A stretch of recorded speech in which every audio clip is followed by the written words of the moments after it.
Oke, kita ketemu lagi di sesi Mentor Saham. Kali ini kita akan coba bedah cepat, kira-kira 5 menitan lah ya, saham PT Diandra Media Internasional atau kodenya DYAN. Kita akan pakai data dari laporan keuangan terbaru mereka.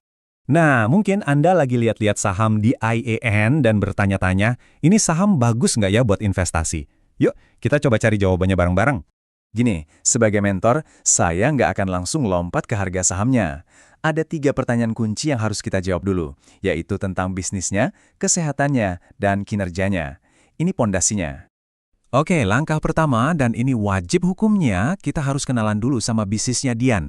Mereka ini sebenarnya cari uang dari mana sih? Jadi, Dian ini bukan cuma satu perusahaan ya. Ini adalah sebuah grup. Bisa dibilang pemain besar di dunia MICE, Meetings, Incentives, Conferencing, and Exhibitions.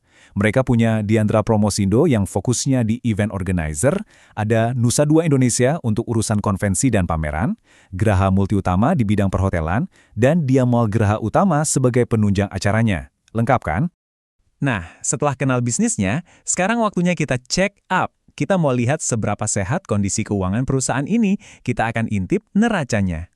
Rumusnya simpel banget, dan ini jadi dasar dari semua laporan keuangan. Aset atau semua harta yang dimiliki perusahaan itu harus sama dengan liabilitas alias total utangnya ditambah ekuitas atau modal bersihnya. Gampangnya gitu. Oke, kita mulai dari total asetnya dulu. Per akhir tahun 2025, angkanya ada di sekitar 1,25 triliun rupiah. Ini adalah total harta yang mereka punya. Dan ini dia yang menarik. Kalau kita bandingkan dengan tahun sebelumnya, asetnya ternyata bertumbuh. Dari 1,21 triliun jadi 1,25 triliun. Ini pertanda bagus, artinya kekayaan perusahaan ini nambah. Selanjutnya, kita lihat sisi utangnya atau liabilitas. Angkanya ada di 533 miliar rupiah. Tapi, sebagai investor, ada satu angka yang paling krusial buat kita. Namanya ekuitas.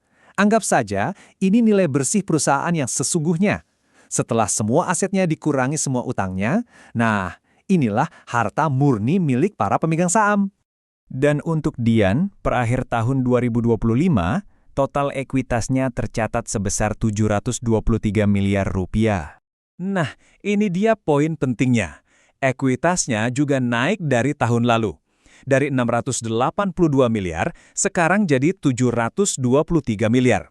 Artinya apa? Artinya nilai fundamental perusahaan ini bertumbuh. Ini sinyal yang sangat-sangat sehat. Oke, kita sudah lihat badannya sehat, aset dan ekuitasnya tumbuh, tapi apakah performa kerjanya juga bagus? Sekarang kita bedah kinerja tahunannya. Kalau bicara kinerja, kita mulai dari paling atas, yaitu penjualan atau pendapatan. Di tahun 2025, DIAN berhasil membukukan penjualan sebesar 1,22 triliun rupiah. Eits, tapi tunggu dulu. Coba kita bandingkan dengan tahun sebelumnya.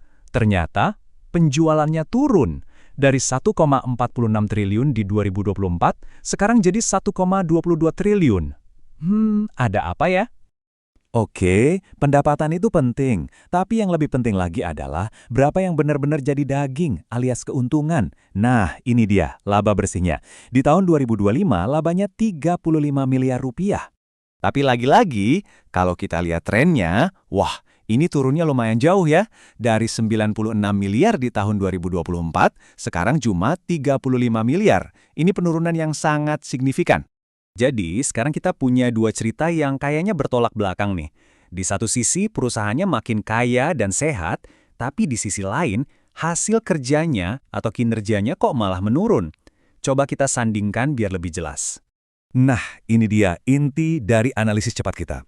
Sisi kesehatannya, kita kasih jempol ke atas. Asetnya naik, ekuitas atau kekayaan bersihnya juga naik. Tapi, di sisi kinerjanya, kita kasih jempol ke bawah. Penjualan turun dan labanya turun drastis. Ini sebuah kontras yang harus kita gali lebih dalam.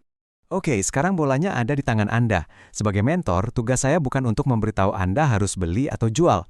Tugas saya adalah membekali Anda dengan data dan cara berpikir supaya Anda bisa mengambil keputusan terbaik buat diri Anda sendiri. Yuk kita rangkum temuannya. Sisi positifnya jelas, nilai intrinsik perusahaan bertumbuh, pondasi keuangannya juga makin kokoh. Nah, sisi negatifnya, pendapatannya menurun, dan yang paling terasa, kemampuan perusahaan untuk mencetak laba melemah secara signifikan di tahun lalu. Jadi analisis ini bukan akhir dari segalanya ya, justru ini adalah sebuah awal. Dengan data yang kontras seperti ini di tangan Anda, pertanyaan yang sesungguhnya adalah, informasi apa lagi yang perlu Anda cari tahu untuk bisa membuat keputusan? Nah, begitulah cara seorang investor berpikir.